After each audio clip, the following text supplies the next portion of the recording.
Notice hereby given the City Council of City of Alpine, Texas to conduct a special meeting at 5:30 p.m. on Thursday, April 4th, 2019, in the Civic Center at 801 West Holland in the City of Alpine, Texas, for the purpose of considering the text agenda for a joint session with Parks and Recreation Board. This notice is posted pursuant to the Texas Open Meeting Act, Section 551.043, Texas Government Code. If you have any cell phones, please mute them or turn them off. Members of the audience will be provided an opportunity to address the council during public hearings and during action items. Please speak into the microphone located at the podium. Located at the podium and state your name and address. If you have a petition or other information pertaining to your subject, please present it to the city secretary. State law generally prohibits the council from discussing or taking any action on any issue not included on the agenda. But if appropriate, the council may schedule the topic for future discussion or refer the matter to staff. No personal attacks on council members or city staff will be allowed. The mayor may call a point of order to stop the personal attacks if an individual continues to personally attack an elected official or staff member in a meeting they may be part of. Speaking to order, the pledge of allegiance.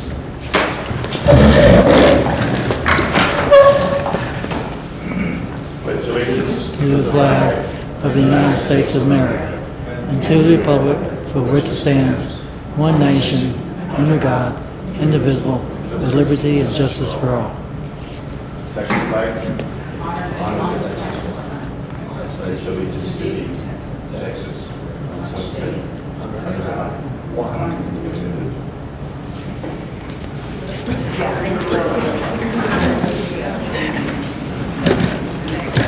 We have anybody with information? You have a sheet there. There was a Mr. Allen, someone that was supposed to be.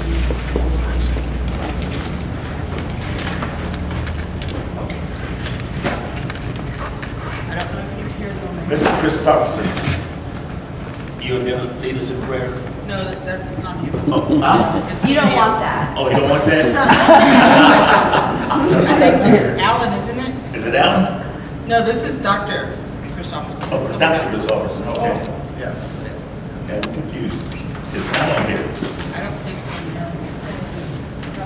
The one where you do the honors. Mr. Ruki has done that. Please stand.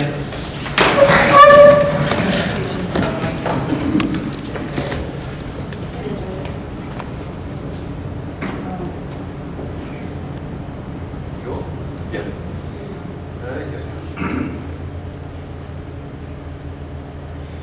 Señor, los encontramos de nuevo en tu presencia.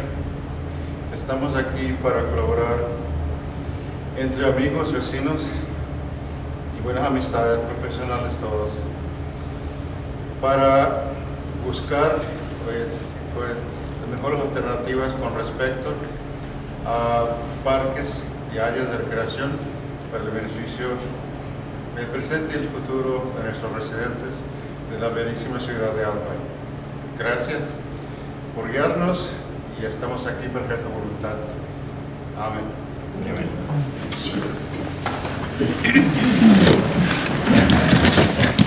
Okay. City Secretary, we have four. Mayor, we have a quorum with an excused absence from Councilor Fitzgerald, and the notice was posted at 10:30 a.m. on March 29th, 2019. Okay, thank you very much. Okay, City Manager. Mayor, today we have a group work session to discuss and provide input on vision and objectives for the Alpines Master Park Plan. And I will turn this over to Kirsten. Oh. Kirsten's got her own agenda.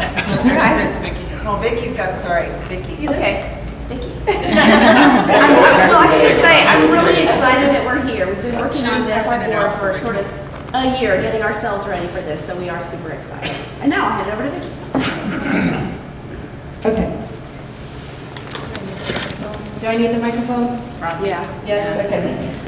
So thank you, everyone. I know this is a pretty unique type of meeting for the City Council and the Recreation Parks Board. And we, as the consultants and the group that's working on the park update or the creation of a new park plan. We felt that this was kind of an important meeting for getting everybody updated on what we've been doing and hopefully gather some discussion and get additional input in order for us to move forward effectively. We passed out a small outline. This is really more of an outline of how our presentation is going to be directed. At the end of our presentation, we want to have a group discussion. We have several maps here that we want to show you, and there's a lot of details that we've been collecting related to the park plan in the outreach session. So, and then just some suggestions that we have moving forward. So with that, we have the updates and planning. That's, like I said, mostly the big focus of this and getting some input from you. Just really quickly, just to start from where we are coming from. So when we were hired to do the park plan, this kind of outlines our phases. It's kind of our scope of work that was submitted to Jessica and the council. Really, we have these three components that lead into the planning phase.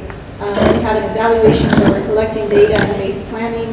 That really is more of inventory and making sure that we get as much information as we can about the existing parks.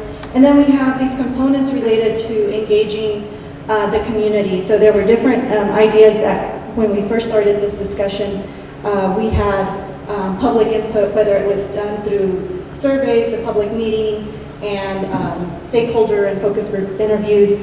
All of that leads to the envision phase, which is really part of the plan development, and that one overlaps with the engagement phase because we're still part of those two phases. We're in the process of working on those two, and then the planning phase is really where we have the actual master plan, and we get input from the public on that. And this again is mostly a similar slide, just showing the outline. And I had mentioned this to y'all before. This is related to one of the important reasons for why we're doing the park plan. And this is really because we want to position the city in a way that they are having as much information available and set themselves up for applying for grants, but also for budgeting items within the city council budget. And so there's different grant opportunities, whether it's the Texas Parks and Wildlife Department, TxDOT, and then other foundations and other groups. So that's really, our hope is really to position the city to have an effective plan for that. And we had referenced several, in talking to people, I know that there's a lot of past efforts for the parks. So this includes looking at previous studies, previous city visions, and previous inventories that had been done. We're actually working with evaluating, or we have looked at the plan from 1991, the plan from 2001, and also a vision plan that was recently, I believe in 2005? Yeah, the vision plan. So those are documents that we continue to review.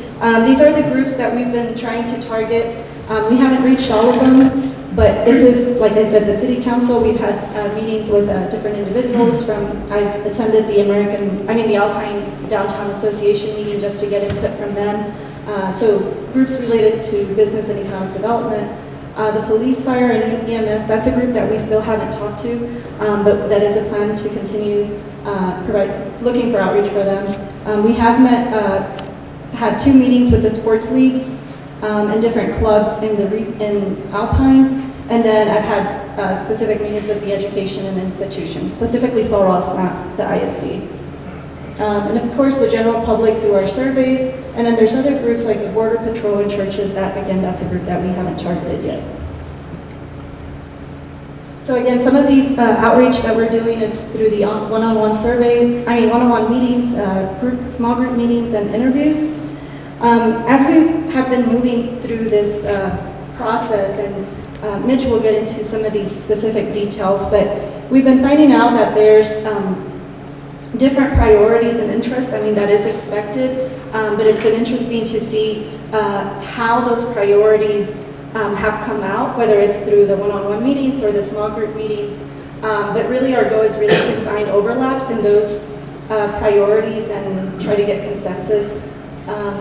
The last item there, which is the park properties and recreational facilities, that's actually an important gap analysis, and again, we'll touch more on that. And that's related to really finding out how many properties are owned by the city that are considered parks. I would say that there's actually probably 6 or 7 lists of parks that we have found, and this is from whether it's the master park plans from 10 years ago, the online documents, and then the ownership specifically. So the city has been trying to review the deeds, the specific deeds, and just recently we got copies of 4 parks, but it still takes a lot of time to review the actual deed. So even though the city has a specific deed for a park, a lot of information goes into determining if that deed is a description of the actual park, and we need to look at surveys. So I'll give an example in a little bit of what we found specifically for one park. So going back to just a quick summary about the public meeting that we had earlier. So we had, for the people that were here, we had 2 dot exercises. So this is one dot exercise where we asked people to provide their suggested vision and goals in general. So these are pretty broad items, and I'll read them out loud because I know it's kind of small. So the first one, which is the one that's the highest ranked, is indoor and outdoor facilities. Again, it's pretty broad, but that was one that was higher ranked. We have a premier city park system, accessible and serving all sorts of populations, ensuring that it's funded, healthy, and mental wellness. I'm sorry, the slide is, I have to look at mine. Oops. Yeah. Extraordinary and timeless, community focal points, connectivity and linkage, green space, detention and drainage, sustainability, and reducing maintenance, or improving maintenance and economic development. So sustainability and indoor and outdoor facilities was one of the higher ranked goals. And again, these are pretty broad, and we decided to keep them, but this is really the first step for us to be guided into how we are arranging the master plan. And this is just another showing the same data. The other question, which was a dot exercise, we had a series of facilities and amenities and park features that were listed, so people were able to put their 3 specific dots, and we counted them for each of these items. And I'll just go through the ones that have the larger count. So at the top we have restrooms. Here we have trees in the middle. Then we have natural areas and passive education. We also have hike trails, which was one of the higher items. Right next to it is bike trails. And then we have softball fields and baseball fields. Again, so the only takeaway, well, one of the big takeaways from this, and just to be cautious, is that this was during the public meeting, so it's only a small segment of the community that came to the meeting, but it was one of our first takes for evaluating what, at least the people that were here, what their main interests were. This is going to get supplemented and summarized with the existing online survey that we have, and I have some information on that as well. So another board that we had was this board, which is actually, I brought it here with the actual notes that were written. We called it the Big Ideas Boards, and what we wanted to get here was, we had been hearing a lot of, okay, well, it would be great to have a recreation center, or it would be great to have a sports complex, or a creek trail, but we wanted to make sure that we understood what they meant by a creek trail, or what people meant by a sports complex, because it could mean different things to different people. So this was basically the raw data that we got from that discussion. And in general, what surprised us was specifically the interest in the creek trail. And there were a lot of suggestions there for the creek trail. So we were looking into these items as we're developing our suggestions for the group. In addition to this Big Ideas board, we had small maps that we showed the public. So these are small maps of each of, well, the parks, at least at that point, that people assumed were parks. And we have specific needs for each of these parks. And I don't have a slide for each of them, but I can show them to you during the discussion. This is just an example of Centennial Park. So for instance, needs lighting. It would be good to have turf, cover the basketball courts, turf, keep the dogs off, take care of it, build a pavilion. So these are specific post-it notes that people put over this specific park. And I had mentioned before that we have a Mapler website that we have been developing. And I just wanted to show you one example of what this is going to look like. So I'm going to get out of here.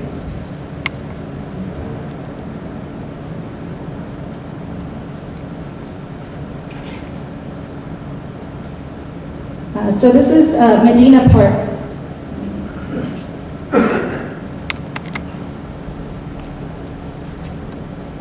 And basically what's happening with this inventory is that we're going out and taking, for instance, these specific points, and this is the legend for those points. Eventually we'll be able to label them in a bigger way for people to be able to see. But for instance, this one, what it says here, it's a metal frame of shade structure. We include a specific picture of that structure, and it's within the specific location. We also are inventorying the parking situation with pictures. In this case, I don't think it's shown here, but we do have an ability of doing the ADA parking. So here's a water fountain. What this is doing and what this allows us to do is to be able to count what is available and what facilities are available at each specific location. Here's a picnic table, but it's a pretty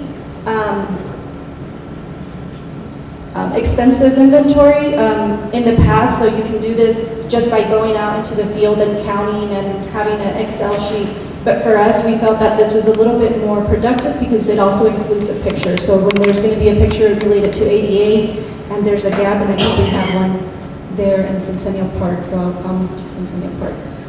You're able to see it without having to go in person. And of course the playground. For the playground specifically, in this case, there's a lot of specific items for the playground, so we don't take a picture, or we don't take a point for each item. We just say in general, this park has a playground for the kids.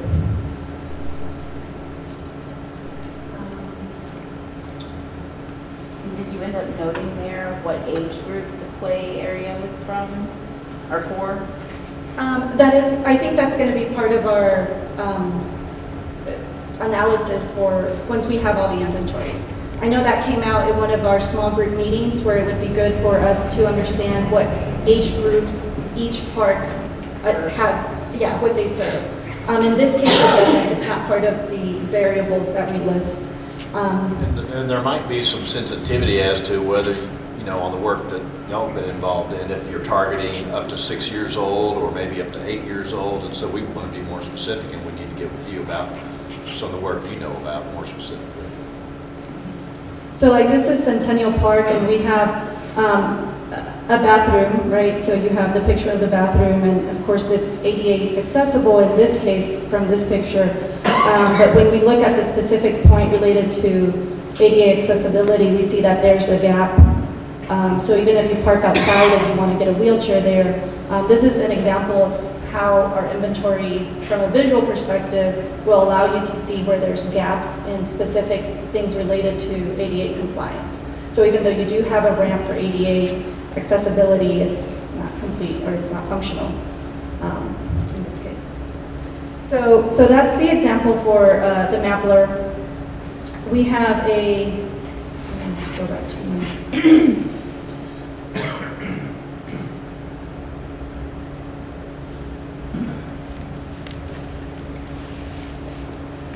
presentation. The other item that I wanted to share with you is specifically this survey. So if you know, we have an open survey that's available for people, and I wanted to show a few examples of the results that we have for this survey. We have a lot of comments, so we still haven't been able to evaluate all the specific comments. We've had about 85 responses so far within this survey, and we are generating right now, we have a small, generating some updates for this specifically related to graphics, even though we're using Google Forms and this gives us a little idea of what's available. But one of the things that we found out here is, at least with the people that have been responding to the survey, again, hiking needs is one of the big needs from this item.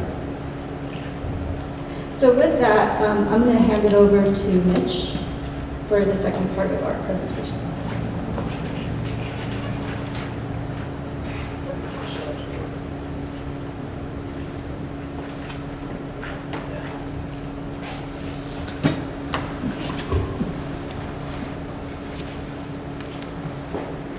Okay, there we are. Well, good evening. My name is Mitch Wright. I've met most of you, I believe, possibly not all of you. I am from Austin, and I'm working with Vicki on the Parks Master Plan. I'm a landscape architect as well as a certified city planner, so I have a broad suite of project types that I get involved in. So I'm going to be going over several slides. It's pretty dense and some information, and so there will be a little bit of overlap with some of the things that Vicki said. We are creating a document for the city of Alpine. It is a policy type document, a guiding document, so that the Parks Board, who we've been working closely with, particularly Kirsten, can review this document and set a set of priorities moving forward, to develop the park system further in the future. And then, of course, when the city budgets come around, then that informs budgets, where budgets allow.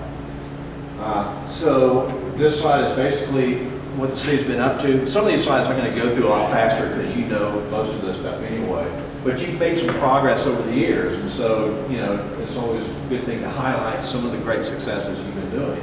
And you do have a really good overall set of parks and facilities in the city. And you've got a great organization with the ball clubs, obviously baseball, softball, Little League, T-ball. All of that is your primary sports activity in the city, and that's become pretty obvious.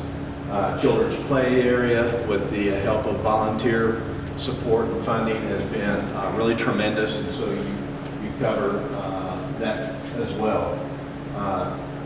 Trails in parts of Coconut, and then there's the little kiddie trail.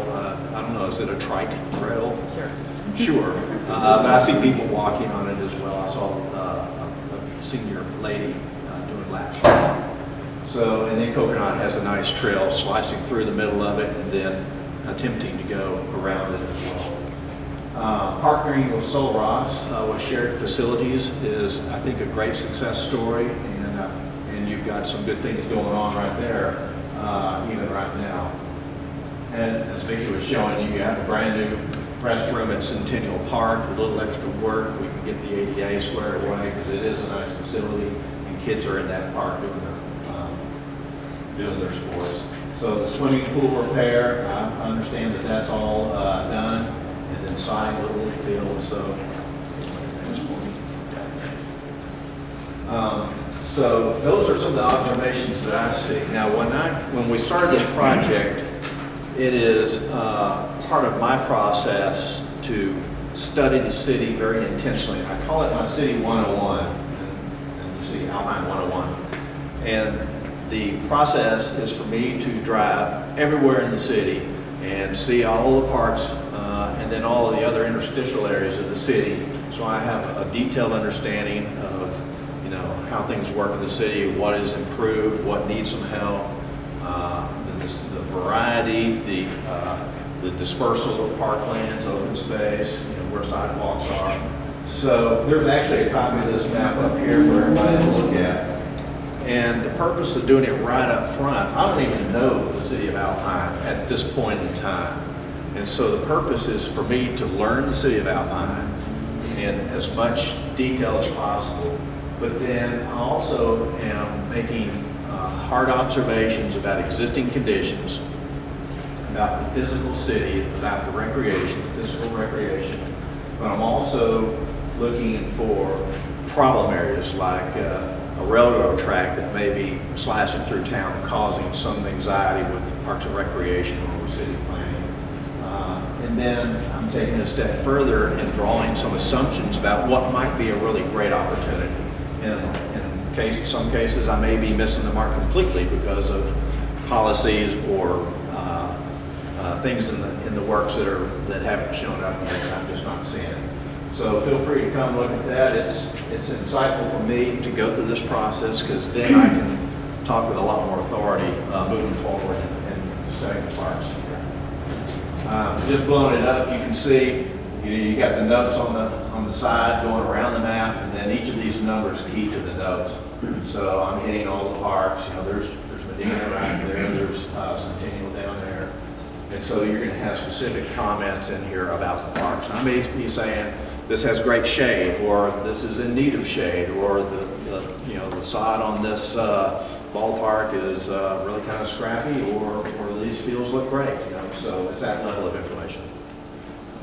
So this is what Alpine has. On the left, I have identified, and I think we are in agreement, 9 city-owned land tracts, but we have 2 that are not confirmed yet. Right, so this is where it gets tricky. So as far as deeds that we have found information on, it's those 9.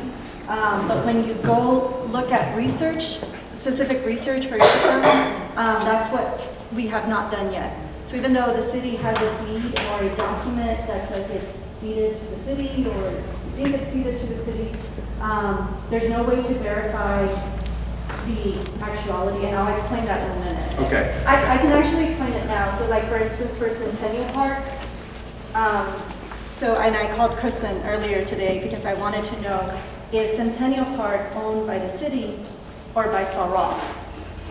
Right? And I know that there's the Sul Ross school, the Centennial School, that is owned by Sul Ross. So when you look at those documents, so there's 4 documents that the city provided me.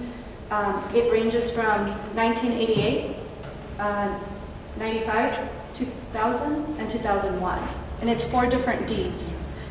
The owner that it goes from the one owner to the city, and then from that same owner to Sul Ross.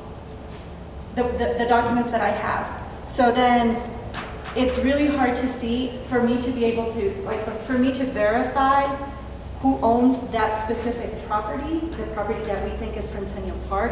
I have to go do research at the courthouse, specifically on their existing subdivision map, and then at the abstract company for them to give me the specific ownership and the volume where I can go find the information back at the courthouse. So it's actually a pretty tricky process.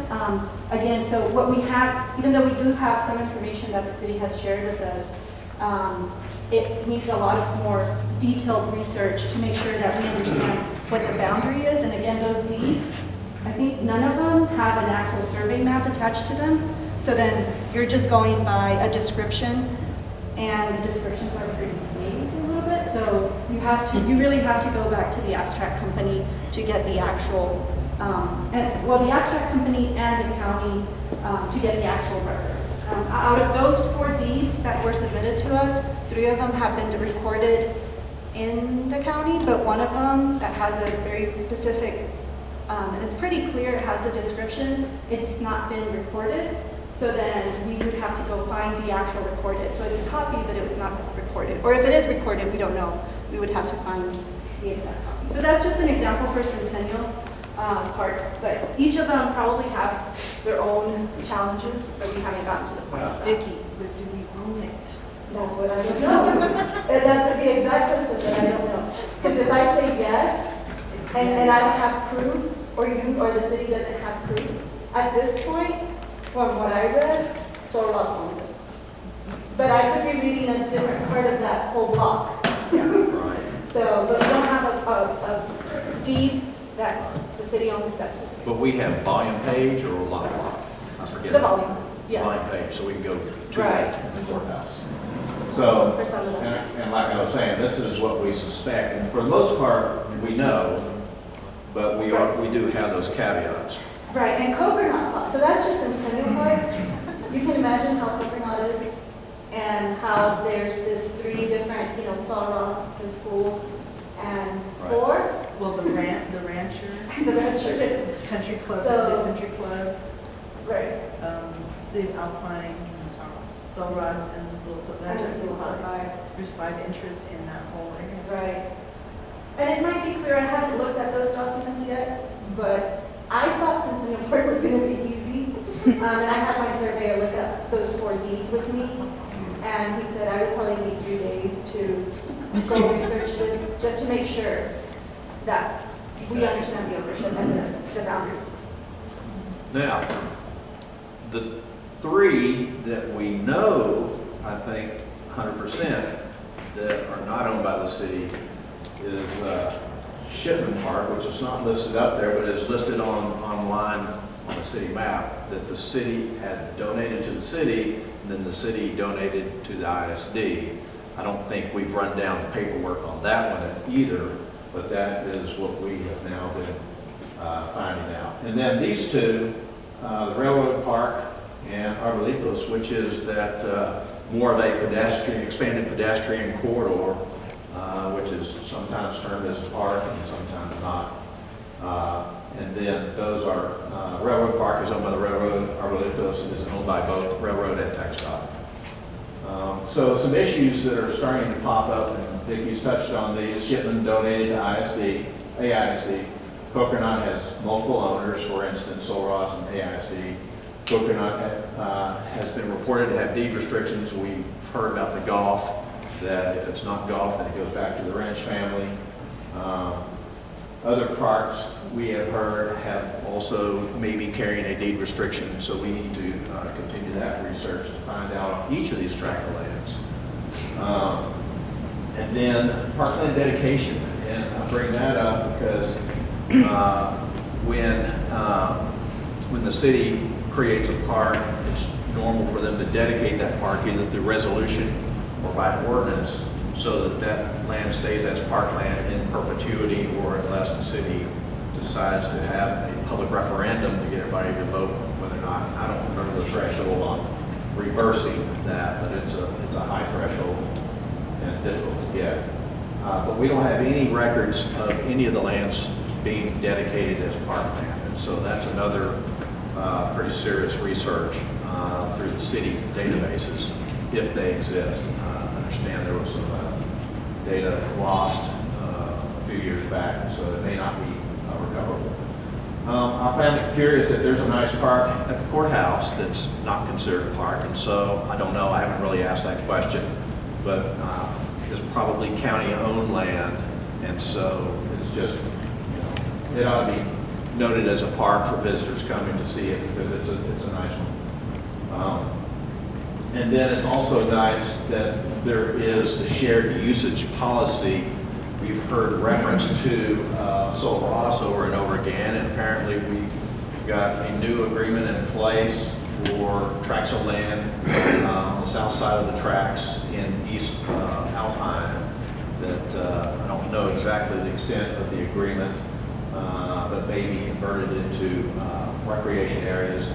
And then AISD, I've heard mixed comments about those are hands-off facilities, or if you talk to the right people, you can get access to those facilities. So that needs some clarification.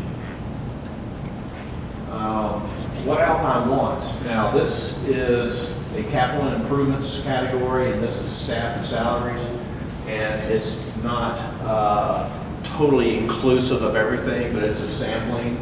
And I'll just rattle these off pretty quick. Tournament grade ball facilities so that the city can host ball tournaments. Better and more bathrooms. ADA accessibility.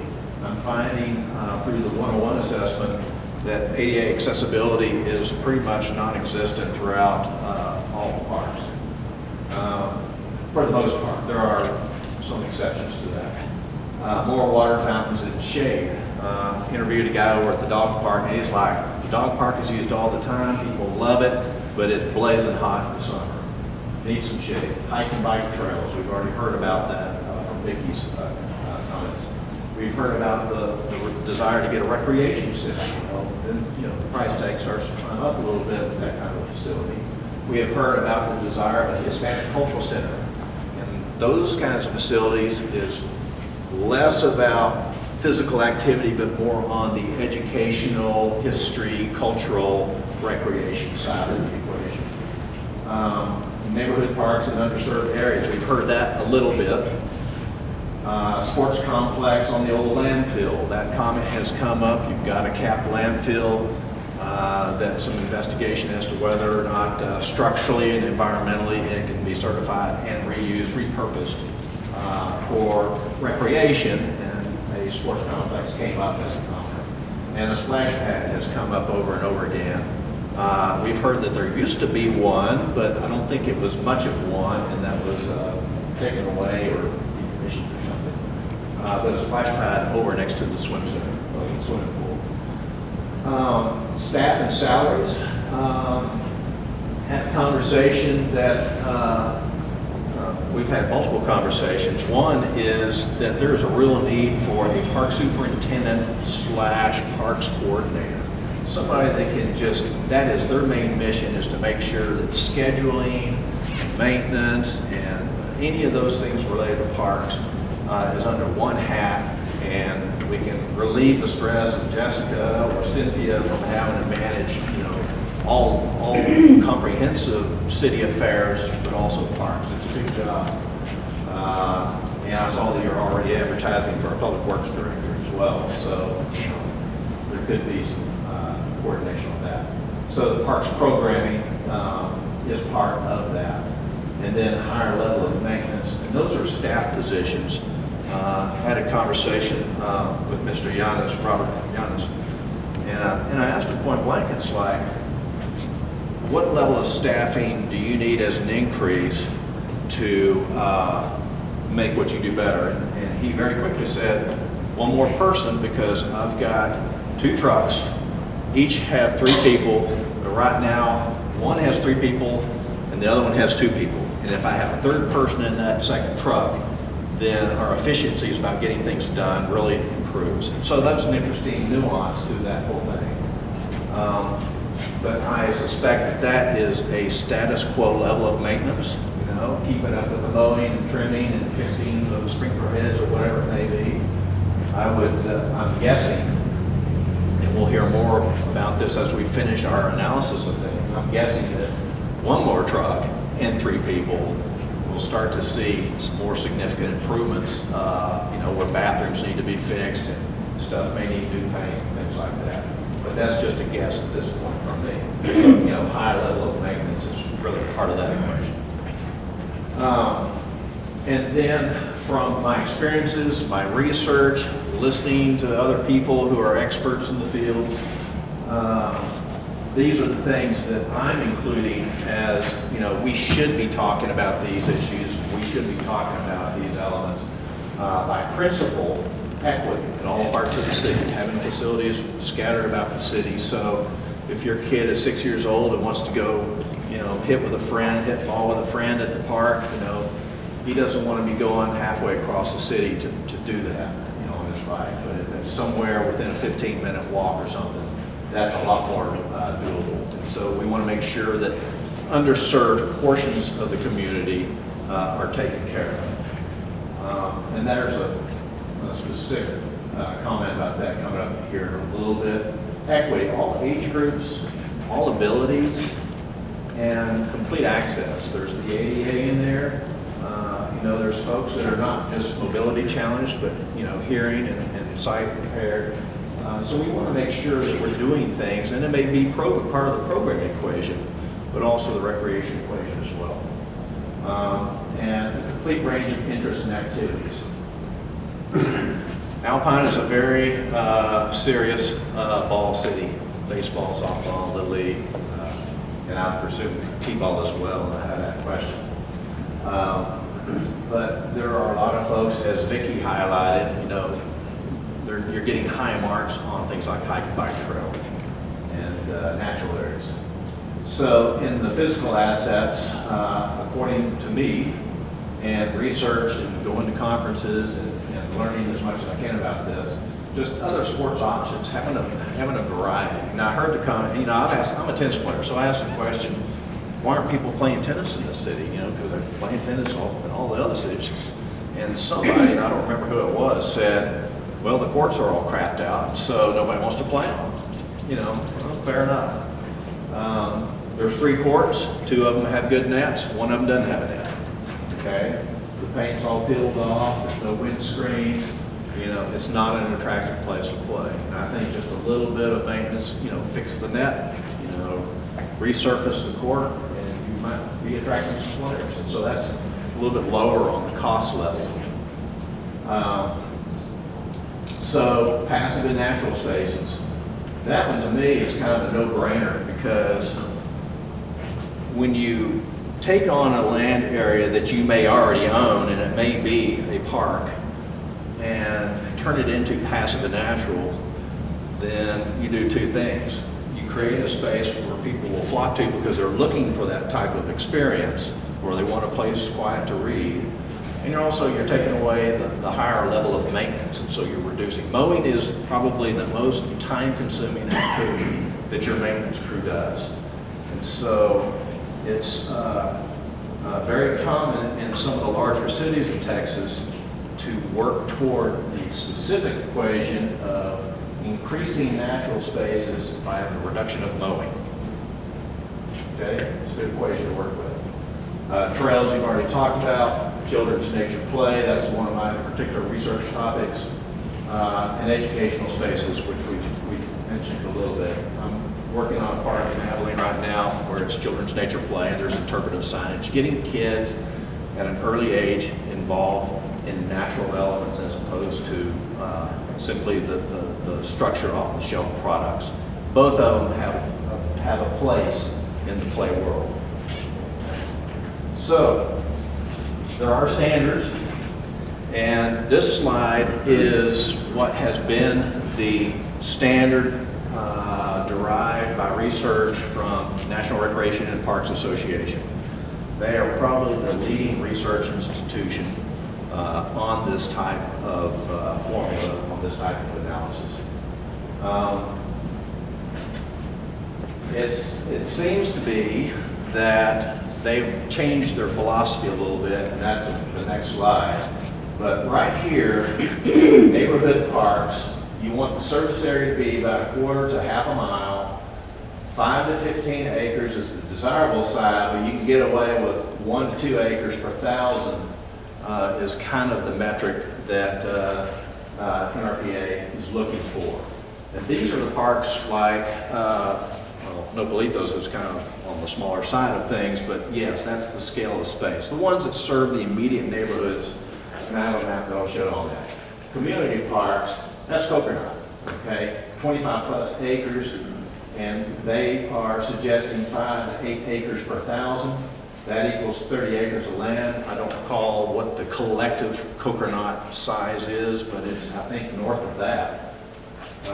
Neighborhood parks calculates to 6 acres for a city the size of Alpine, and again, that would be broken up into, probably 6 parks scattered out to all corners of the city. And then we're not worried about, regional parks or because, obviously you're surrounded by an incredible natural environment. You have the parks all around you. Special uses is a category. I have seen this chart broken into more specific things like linear parks, trails, and that sort of specificity in terms of special use. But this is where, the sports parks fall in, the baseball parks. And so, we can go to the next slide now. So Alpine certainly has a pretty good share of that.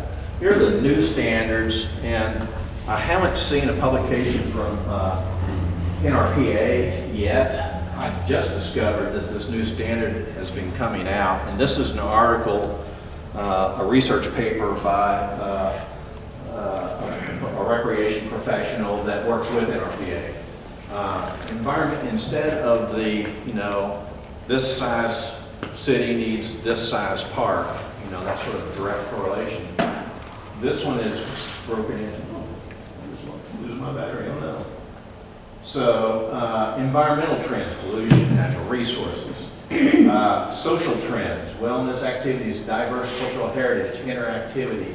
I added the interactivity because that's, I deal with the social media where you have a group of kids all sitting around the park and every one of them's on their phone and they're likely texting the person next to them or, a broader community. And there are real problems. It's a whole different social model that, none of us in this room totally understand completely, I think. But there is a lot of new research. You may have heard the term nature deficit disorder. That is something that has really emerged, not just in Parks and Recreation, but in other institutions or other realms as well, in literature and in research. So that's an interesting thing that we have to address, that in particular. Economic trends. The reduction in leisure spending is a trend nationally with the population's reduction in leisure spending. Like me as a person has less money to spend on recreation than, say, my dad or my granddad. And the increase in operations and maintenance, the price tag keeps going up, how much we're paying people to do the things we need done to keep things looking good and functioning. Okay, so research trends that are very prominent now that are not part of the NRPA's toolkit or standard that they bring out is, like I mentioned a second ago, combating nature deficit disorder, the inclusion of hike and bike trails. Hike and bike trails consistently in the cities I've worked in have scored higher or at the top of every single survey that I've seen or been a part of. Senior activities. We don't want to leave out senior citizens. We're getting older. People are still mobile. Kurt, certainly, you've got a few extra years on me, but man, you were scampering up that hill this morning and I was huffing and puffing. So we need to keep paying attention that our senior citizens need places to get out and walk and move around. Recreation vis-a-vis tourism, such as sports tourism, cultural tourism, history and nature tourism. I would call out specifically that, and this was on your slide I saw, birding tourism is one of the most important tourism things for a city to reach out there and try to capture. You said birding? Birding, bird watching, bird watching. It brings in more dollars to a city than just about anything else in the tourism category. Maybe all the tourism categories combined. It is really an important industry, and you're in the catbird seat, so to speak, for that because this region is a target for bird watchers that come here nationally and internationally. I just want to mention that in Coconut Park there's the vermilion flycatcher that comes in in the summer. Yeah, I saw him yesterday. And, they're only found in the west, in the southwest. So, like he says, a lot of birders come to see him, and it's a very beautiful bird too. Right, bright red with a black stripe right there. Now, on my way here this evening, I saw a truck pull off on the side of the road, and there was two people with their, a couple probably in their 60s or 70s with their binoculars out, watching something on the side of the road. I didn't see it. So tourism, even though it's not normally maybe thought of as Parks and Recreation, tourism is a huge industry to be tapping into. And then health and wellness is also very prominent in the literature. So in the new standards, they go on to say community diversity and public opinion is really now their standard. They are saying that every place is different, every city is different, and you have to speak to all the people to get the opinions. And so that they also, which I found this kind of crazy, I work with a lot of engineers, and a lot of them are transportation engineers. Transportation engineers are very formulaic about, the analysis and design of streets. You see the little rubber hose stretched across the street so they can count the tires normally over. Well, they've extracted this out and have suggested doing a formulaic approach, and that is counting trips to the park. Now, I don't know how many people are wanting to go out there and sit for a day to count how many toddlers come to the park, but you know, it's a little over the top for me. But you can get a sense of that in the public engagement side. And then this one is, they're also one of their pinnacle points, custom standard for each community according to the economics of the community. So they are acknowledging that the city may want a great system, but they've got to balance it out because there's so many other things that happen. And can I just say one thing about the standards? Because when you think of the old standards and the new, it seems like what we're finding out is that the new standards are more of a qualitative standard that they changed to versus a quantitative. So where you're counting, how many parks versus the population. But because Texas Parks and Wildlife and a lot of other organizations are moving into this new standards, this is where we're kind of trying to make sure that we understand how they're looking at that. So 'Cause there might be basically, a balance. So the bottom line basically is we have to craft our own custom standard, which the city can embrace and it makes sense for the city. Next. So you remember my neighborhood park with the quarter-mile to half-mile service radius. That is this blue circle right there, and I've got it parked right over American Legion Park. Got that one parked over in Oblitos. Got this one parked over Medina. That is over Baines. This one's over Pueblo Nuevo. Okay, so that is the standard as it's applied to Alpine. And I don't have all the parks labeled on there, the smaller ones, the Veterans Memorial, things like that. Just these more significant parks. So that's how that sort of plays out. Now, you can see some gaps like, there's not really anything down here, there's not really anything right here, but you've got, Coconut next door to that one, so I'm thinking, maybe that's really not that important to try to find a park right here. And then you've got such a great cluster right here that serves, a broader sense of the community, south side of the tracks and so forth. The core of the city is really handled very well from a recreation standpoint, and then Coconut obviously is an awesome asset. The little orange dots are where you have ball fields. So you've got ball fields here, here, here, and here. The red circles or ovals are shared facilities. That's what I believe is the new negotiation with Silver Ox, is developing this empty land here. And this is the middle school. They've got their facilities. They also have an empty tract of land up here that's got backstops on it that I understand are used occasionally for practice fields as well. And so that's kind of how an old standard might be applied to Alpine. So I've seen maps where it's just, there's so many circles on there, from a proposal standpoint that it's a little bit ridiculous. So next. Economic impact. So this first grouping here is potential income and tourism generating assets. Ball tournaments, festivals related to the parks like cowboy poetry, hike and bike trails, overall enhanced parks and recreation system, a good overall system. The reason I bring that up is, you remember that last new standard was economic balance to the city. So these are the things, excluding festivals, we haven't really dealt with that in our conversations here at this point.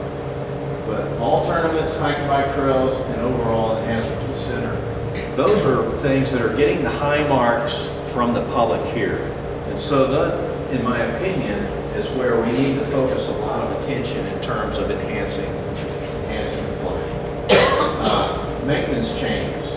Here's the economics of maintenance. And I talked about reducing mowing and the conversion of lands into natural passive space. Okay, people want natural passive spaces. That's getting high marks. And you reduce the mowing so you can put more attention into spaces that are more managed and groomed. Leveraging land value through parkland dedication and grants. That's where we run into the stumbling block of what land has been dedicated or not.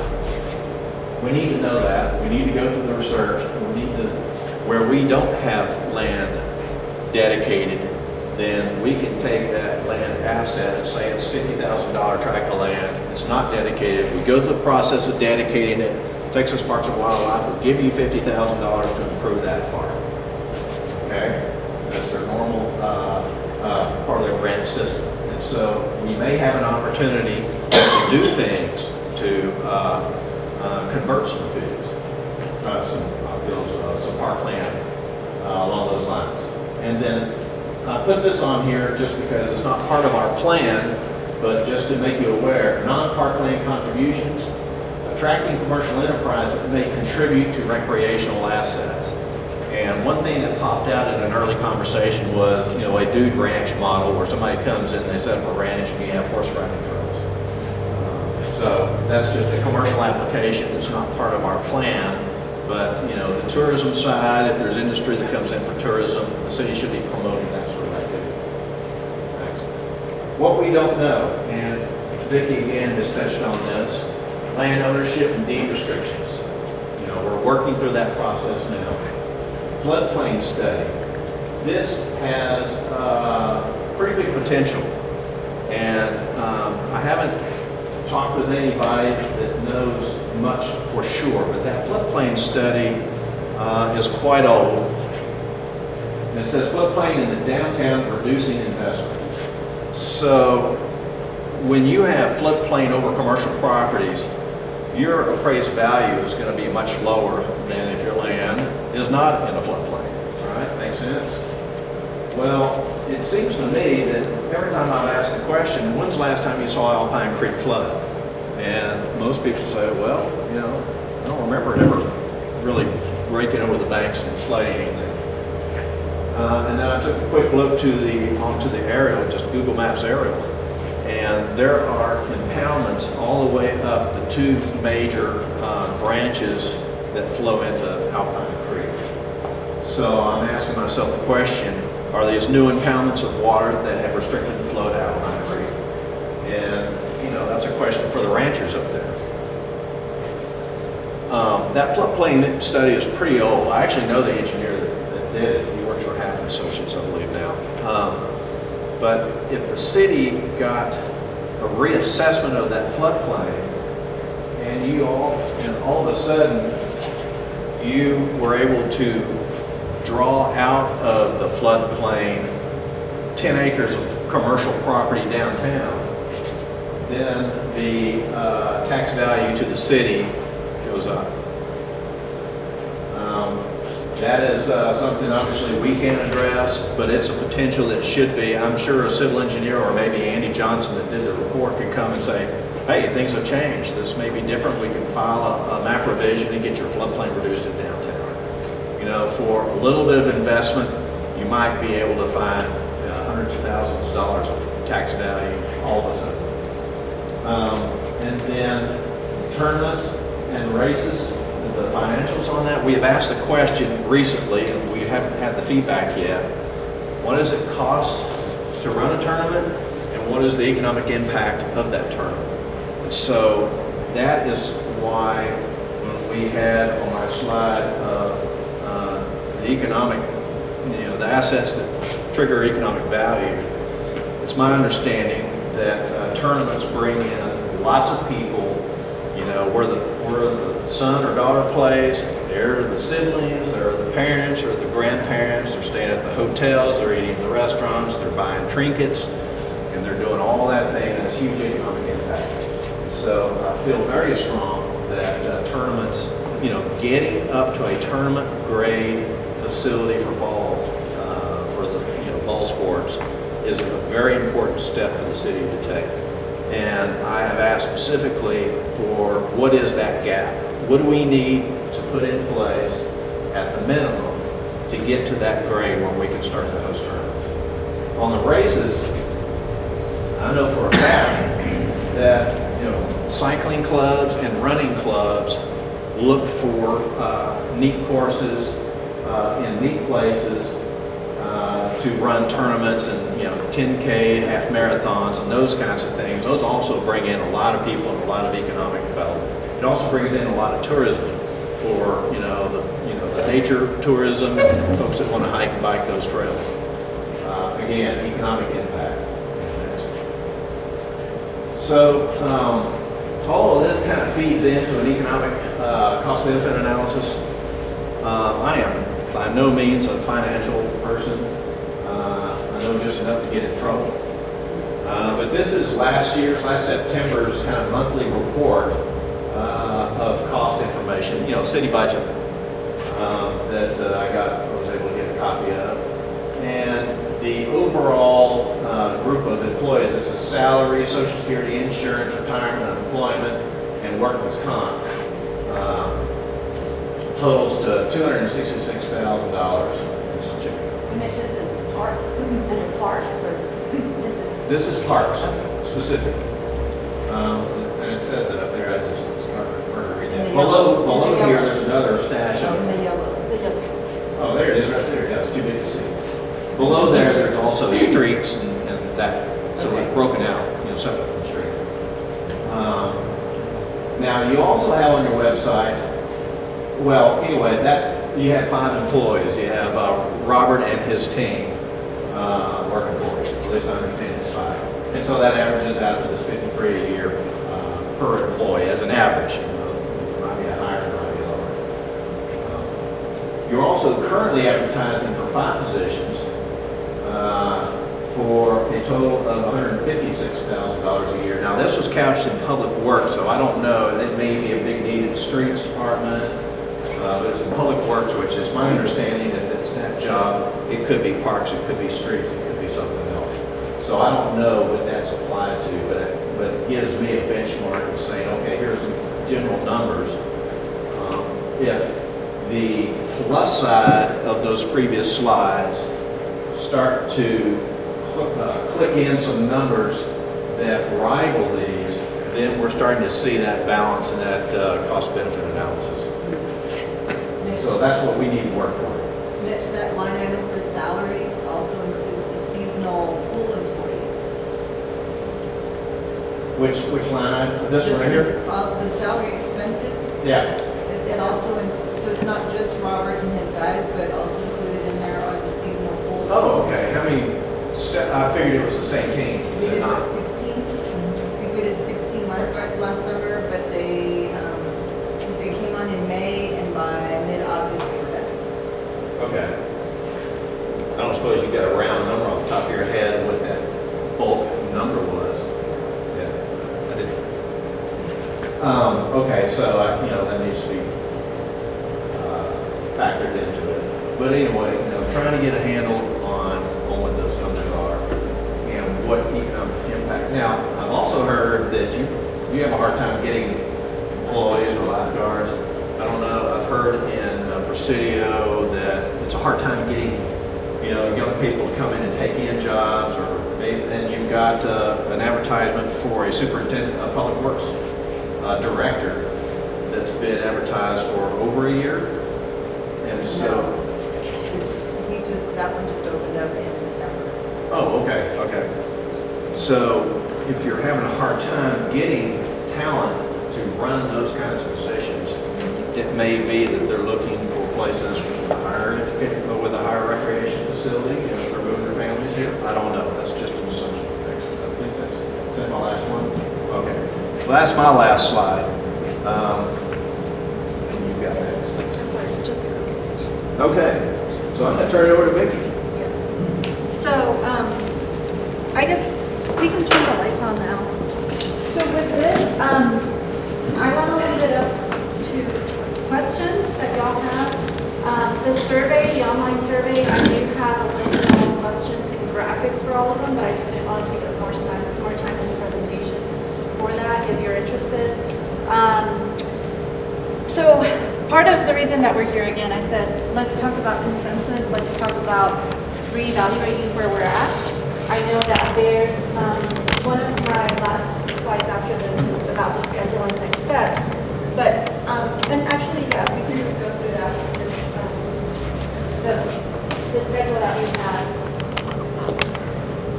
And this is the schedule that we had, you don't need to see this, but the main important dates that are listed here as a follow-up are normal follow-up. This is what I shared with you last month in our meeting, is that we're on that second green tab, which is April 4th. Then we have a public meeting that is scheduled, and that is happening on April 17th. Now, the content and the format of that meeting is really going to be dependent about, after this discussion, we're going to formulate, okay, what do we want to present at that meeting? What are we ready for? But our initial plan was to have that public meeting and have a pretty concise idea of what the park master plan is going to look like. And then there's about a month and a half of revisions and going back to the boards, going back to the city council, and finalizing a plan with an end date of about June 4th. And the purpose of the June 4th is really to be able to have an adopted plan as we're moving forward with the budget cycle, as the city's moving forward with the budget. So if there's any revision that we need to make to this outline, we can. But with that, and we can turn the lights back on. I want to leave it up to two things right now. Any questions that y'all have about our presentation and our status and our report, and then also just the group discussion. One thing that we are going to be doing, and that's why that round table is there, is that we're going to place this map, which is the City 101 map that Mitch described, and we're going to allow you to all gather around that circle in case y'all have any questions, and if we want to highlight a specific part of this map, because this is, you don't have a copy of this, I don't think we've shared a specific copy, so it's really good information and it's location labeled. So with that, do y'all have any questions? I don't have a question, but I just have a comment. On Medina Park, they do not have a parking lot. That empty lot is all privately owned property from 3 different individuals. So, Which part of it? Medina? and it's the one that I showed you.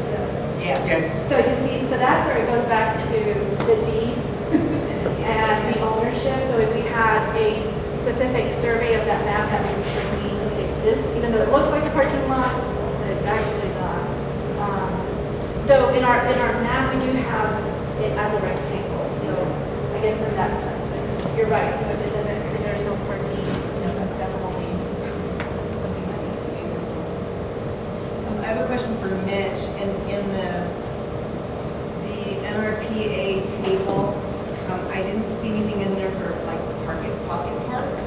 And I'm wondering, is that something that they moved away from because there's more value in the neighborhood parks than there is in the pocket parks? Pocket parks as a term, its definition has evolved over the years. So you're going to have to tell me what your idea of a pocket park is. Its inception was when a building was torn down in an urban environment that left a hole and made a park. Except in a rural environment. But basically the same thing, and maybe like less than a quarter acre for like a playground for within like so many blocks, and they used them to kind of like fill the gaps.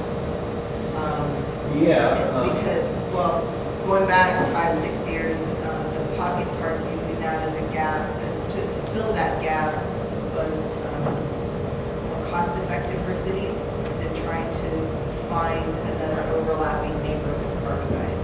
Absolutely, or acquiring property. And I think Marcy and I talked a little bit about pocket parks because it's easier to kind of get the neighborhoods engaged in what goes on in those. Right. But I didn't see it on there, so I didn't know if that was something that maybe hadn't come up in a discussion or if there was something they weren't including on their listing. Most of the discussion today has been, there is an opinion floating around by some that we need to reduce parkland. And there is also, and in light of that, our focus has not been where to apply new parks, but what are we going to do with the parks we have and make them balance out on the city budget and get improved at the same time. So that's been our focus. Now, on your first question, the chart chart I showed you was straight out of NRPA manual. And in that special projects, special use project part line item is the catch-all for all the other things. And I suspect that was the thinking on the chart. But I know that, some consultants will do a very expensive specialty parks, memorial parks, linear parks, bike trail parks, walking parks. We'll do all sorts of things. I'm just curious for the March 13th meeting, public meeting, what was the response and the outcome? Did you have a? Yeah, so, well, there were several things that came out of that meeting, and one of them is, and this is one of our big ideas poster that we had, but there was a lot of ideas related to the creek trail, just, suggestions for connectivity and inclusion of that. There were a lot of comments related to, in general, just having a equitable, like you mentioned, equitable resources. So in general, our outreach has been focused on, we're getting a lot of input from the sports leagues. We're getting input from the small parks and the parking parks and individuals that have an interest in having playgrounds. And then we have this other group of people that is related to the hiking and biking trails. So those, what we've been seeing as far as like big key items being big categories is those three. So that's kind of where we're still waiting for the survey to see what the survey says. And one of the things in that qualitative standards is that the survey itself, we only have it online, and I've talked to a few people about it being just online right now. But because it's such an important link in the news standards, getting input from the entire community, we're going to be working closely with the city to try to see if we can print it out and deliver it. So because again, at the public meeting itself, we had a lot of input from the sports community. But I did not hear a lot from, probably the parks, some of the volunteers from the small parks, the nonprofits. So we want to make sure that we hear from them as well. It's important to do as many techniques as possible because in a public meeting, not everybody can get out. They may have inputs that they just can't, either take to the public meeting or leave it on. And then the ones that do show up at the public meetings are the ones that are the most interested, the most active, the most energetic about voicing their opinion. So, but the public survey hopefully addresses more people and different people. Yeah, and some of the slides that Mitch had about just general, this is what we've been hearing. The summaries from the first public meeting were kind of grouped into that, as opposed to me having a slide just for the public meeting, which I do have the results of all the comments, but it was kind of summarized in some of which is Have you been able to do the door-hanger surveys or the Villalobos? Yeah, so, no, neither of those. So the door hangers, if we're going to be doing the mail out, that would take care, it would not, we wouldn't be doing those. Are you still planning the other? The Villalobos, I think that isn't something that I've been talking to different people about, and I think we might, and I think it's going to be dependent after this meeting if we want to, depending on what we want to focus on for the second public meeting. Yeah. But that is, yeah, good question. So just one quick thing in regards to the deeds and the ownership. So even though we listed about 9 parks that are owned by the city, when we first started this project, we didn't know what we were going to come up with. We don't know how organized, that information is. And speaking to the city, it's my understanding that the deeds, at least everything that's owned by the city, had been captured in databases, which was lost, the digital. So now it's a more difficult process for the city to give me specific information on the parks. And like I said, the information that I am getting, it's still hard for me to evaluate. So that is something that we might need to reevaluate that component of our project because it's not included within our scope, right? So our scope is really just looking at the plan and getting outreach. But because it's such an important component of making suggestions about improvements at each park, so we don't want to give something within a plan to say, okay, in Centennial Park, we're going to make this improvement and this suggestion. But then there's no knowledge specifically about who owns that land or what the restrictions are or any deed. So that's something that when I talk to Rick, we have to make sure that we understand that process. And because it's really hard for me to know the remainder of, so right now I only have 4 deeds for 4 properties. And I don't know how much time it's going to take to evaluate that information. And if it turns out that I have to evaluate the information for 9 parks and it all takes a lot of time, it's just a lot of information and a lot of time consumption from our end that's not included in our scope of work. So that is a conversation that we need to have if needed. But I know that for that kind of research, so basically what this is called is research. When I get a deed, you have to look at the research and we'll go back to it just to verify what the survey is and who owns it and the dimensions, the acreage. So one recommendation that we have is just exploring from the abstract company and getting a specific quote from them to see if this is a work that they can do. Because I don't know if there's somebody in the city that would have the capacity or the time or the money, or if this is an investment that the city wants to do for the park specifically. So basically, we can't even finish a plan if we don't know if the city owns it, and we can't go for grants if we don't know if this park plan has been dedicated. So that's two very important things and 2 very different things. One is ownership, and ownership deals with deeds, surveys, and research. And that can be very expensive, right? Or depending on the amount of properties that you're looking into. And then the other one is related to dedication. So once we find out that we have 8 parks that the city, that we know 100% sure that the city owns, have they been dedicated? And that's research that happens within the resolutions and the ordinance, and that's information that it is needed if you want to be prepared for applying for grants. So those are 2 big gaps that we have. One is going to cost a lot of money. The other one, for resolutions, I don't know how organized or how easy it is to backtrack to specific years, and if it's Googleable, or like if you can do a search for Coconut Park in your ordinances, but if it's not, it could take a long time. They're not digital. Yeah, so you would have to go year by year based on that deed that we find, that the last deed that we have, the park is actually the city. If it was 95, go through. So it's a time consumption process. And I might have a solution to at least Coconut, I think, and I got to call into my friend Grant, because I think when you guys applied for a grant 5, 6, 7, 8 years ago, whatever it was, that I guess didn't materialize, he may have access to that document. So, and if you did do that application and they were willing to give you money, they would have seen a deed of record of sorts. And so I've asked Dan, hey, man, send me that record. So at least we might be able to find Coconut. Dan Reese.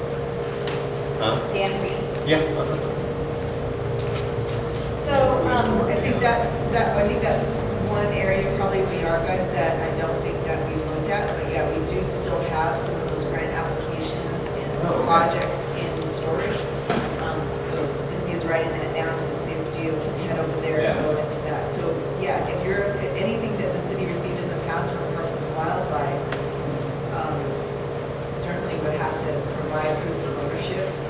Exactly. So, that's probably zero for those. And I don't know if they would have ever used a community development block grant to do a park improvement. It's a possibility. So you mentioned you're working with Ellison Abstract. And when I came on board, we had none of the 10 deeds for the former tenant. They got the documents. It cost me $283 to get the deed documents, and I went down to the basement in Brewster County. It took me about 2 hours. Came up with all 10 deeds,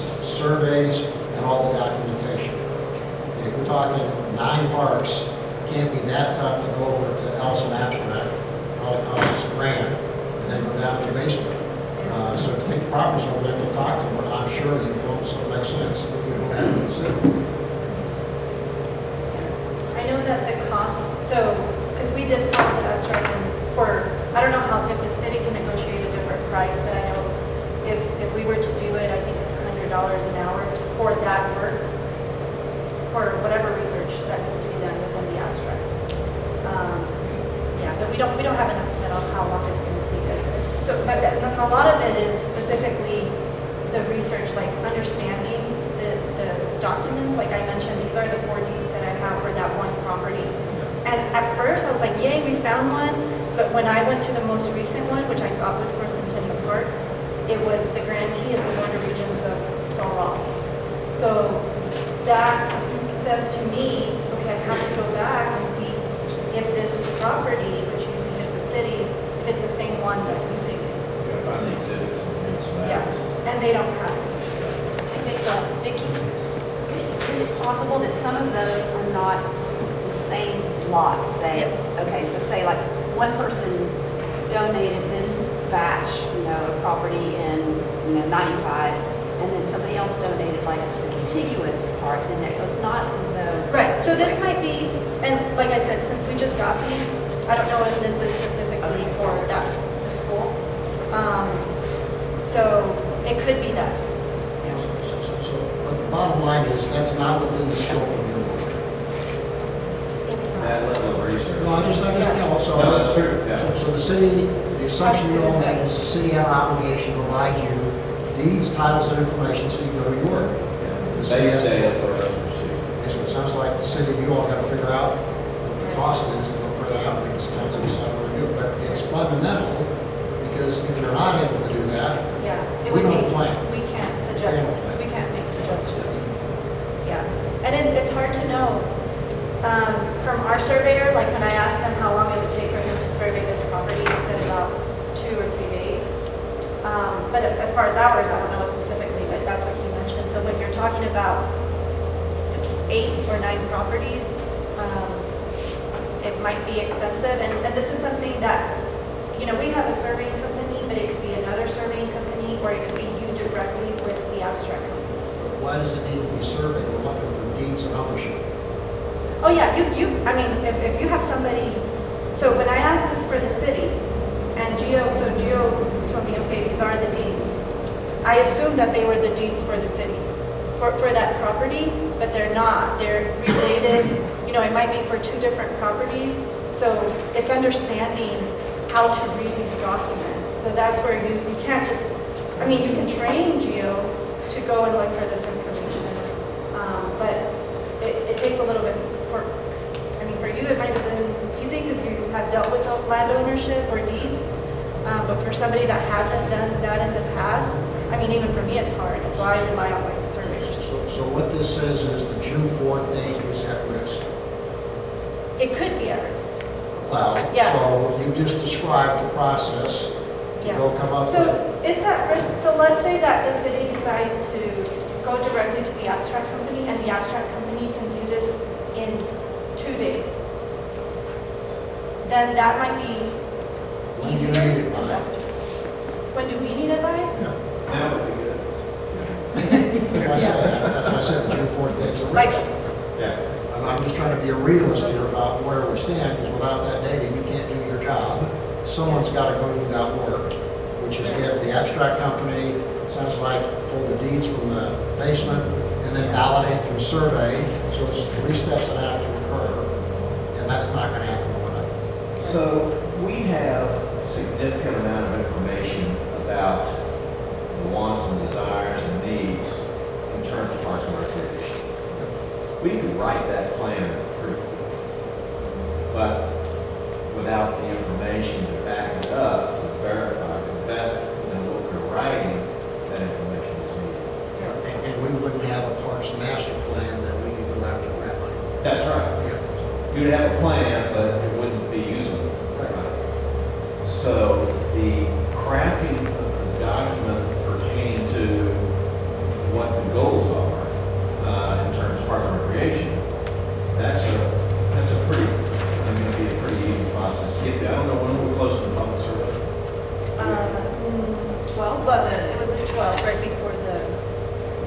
meeting is on the 17th. The 17th, okay. We're 2 months away from the deadline as it sits now. And if we got the abstract information and the exhibits that come along with it, we knew with the precision of land ownership or not, we can write that plan. And the idea about parks dedication, that's not necessarily the critical factor in completing the plan. It's a variable that still needs to be answered, but, you know, when we send a document to Texas Parks and Wildlife, we're not going to be looking so much for whether or not the land is dedicated. They want to see a solid plan and a path to solid information about ownership, for sure. Right. Yeah. And the park ownership, like we're not holding our, like the 9 parks that we mentioned that were city, that's what we're assuming. So we're moving forward with that assumption, right? So in the discussions and the questions that we've been asking, we're assuming that those are owned by the park. So we're not waiting, but once we get to the actual, finalizing of the plan, at that point, okay, there has to be a big revision because 5 of those parks that we assume were parks are actually owned by St. Ross or the ISD, then that creates, okay, we need an extension or we need to readjust whatever. I have a question on that. So we go through this process and we're assuming that the city owns these 9 parks and then last minute, guess what, it doesn't. Couldn't we still achieve the same goal with that property if we did an agreement, either with ISD or so? As long as it's a private entity, I think we could move those MOUs pretty quickly for use. You're talking about applying for grants on land that's not city owned? Right. Then maybe another institution? Right. I suppose so, yeah. I sort of related question. The 9 properties that we're assuming are parks, are those the same 9 properties that our maintenance crews are currently responsible for, in some level of maintenance doing? Is it 9 parks or is it more?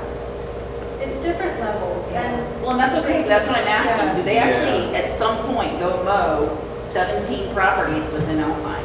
Right, and that's part of our investigation part. Yeah. Because we've had meetings, and I know that I don't have the list with me. Because I think it's way more than 9, but at least So right they're now. On the list of 17, that's sort of the one that we Yeah. see, a lot of pieces of coconut are broken out individually. So like each ballpark is named, so that's really all Coconut Park. So a lot of that's broken out and that shrinks it quite a bit. And then I think, so on that list, I do think that there are in my mind, on that list of 17, there are 6 pieces of property that I feel like most people in common parlance would call a park. There are 3 additional places where I believe the city goes and maintains, and those are smaller areas. I think we need to find out which ones our current maintenance staff, though, is actually tasked. Like, where does city money go to pay these guys to go maintain? We have to figure out, all of those properties, whether it's 9 or 12 or whatever, all of those need to be addressed somehow. I think, because currently that's where city funds are going with our maintenance staff. There's also that nuance of, in terms of Coconut specifically. No, I that you do understand. have the I multi- understand that, yeah. But you have agreements. Sometimes the city may have agreement with Sol Ross maintaining something, or the city's supposed to maintain, but somebody else is owning it, so. I just want to make sure that all of the dollars that we're putting towards maintenance of parks, big air quotes there, whether they're, whatever category they might or might not fall in. Yeah. Either We're still under agreement spending or under city your dollars ownership. on Yeah. maintaining them. Right. Right. Or even just understanding, for instance, if you are maintaining that, like you said, a property that's owned by Sol Ross, Right.